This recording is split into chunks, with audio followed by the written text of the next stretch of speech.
پورا دین ہے جس کے اندر نماز بھی آتی ہے، روزہ بھی آتا ہے، معاملات بھی آتے ہیں، زکوٰۃ بھی آتا ہے، ہمسایوں کے حق بھی آتے ہیں، گلی کی صفائی بھی آتی ہے۔ تمہارے گھر سے اٹھنے والی شور کی آوازوں سے ہمسایہ تنگ ہے تو پھر بھی تم دین نہیں سمجھے۔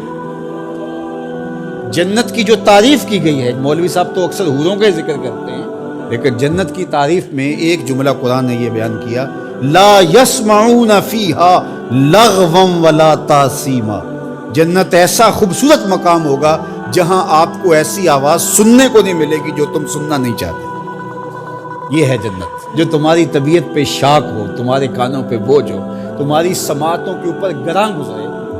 تو جنت میں تمہیں وہ بھی سننے کے لیے، تو میں اپنے مبلغین سے خطباء سے کہتا ہوں کہ فل ساؤنڈ کیا ہوا ہو اور ایکو بھی اس کی فل کی ہوئی ہو اور چھوٹا سا کمرہ ہو اور آپ آگے منہ رکھ کے زور زور سے بول رہے ہیں اور لوگوں کے دل ڈول رہے ہیں اور آپ سمجھتے ہیں یہ تبلیغ کر رہے ہیں۔ یہ تبلیغ نہیں، یہ بدتمیزی کر رہے ہیں۔ اللہ نے قرآن میں بولنے کا بھی سلیقہ سکھایا، کہا کہ تمہاری آواز بہت بلند نہیں ہونی چاہیے، بدترین آواز فرمایا گدھے کی آواز ہے، وہ چیختا ہے، چلاتا ہے۔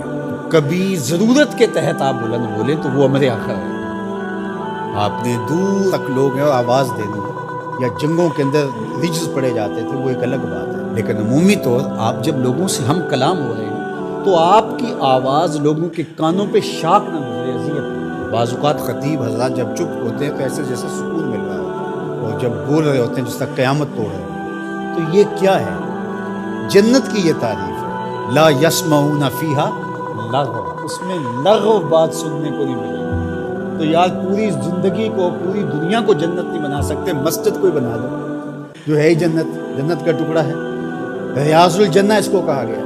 تو دین ایک مکمل اور پورے پیکج کا نام ہے۔ تو ہم نے کسی نے ایک پہلو کو لے لیا، کسی نے دوسرے پہلو کو، کسی نے لباس کو دین سمجھ لیا اور کسی نے جو ہے وہ کسی اور چیز کو، کوئی حقوق العباد پہ رک گیا اور اس نے حقوق اللہ کی نفی کر دی۔ یہ بات ذہن میں رکھیے، حقوق اللہ حقوق العباد سے فائق ہیں۔ یہ عمومی طور پہ کہا جاتا ہے حقوق اللہ کی خیر ہے، حقوق العباد کا خیر ہے۔ تو یہ بات ذہن میں رکھیے کہ جو حقوق اللہ ہیں وہ فائق ہیں حقوق العباد سے۔ بندے کے حق اللہ کے حق کے برابر کیسے ہو سکتے ہیں؟ لیکن جو زور دیا گیا ہے وہ اس لیے دیا گیا ہے کہ اللہ تو کریم ہے، معاف کر دے، تو بندہ معاف نہیں کرے گا، اس لیے کہا کہ ذرا اس سے یہی معاف کروا لو، یہ معاف کرے گا تو کام بنے گا، اور وہ تو کریم ہے تو وہ معاف کر دے۔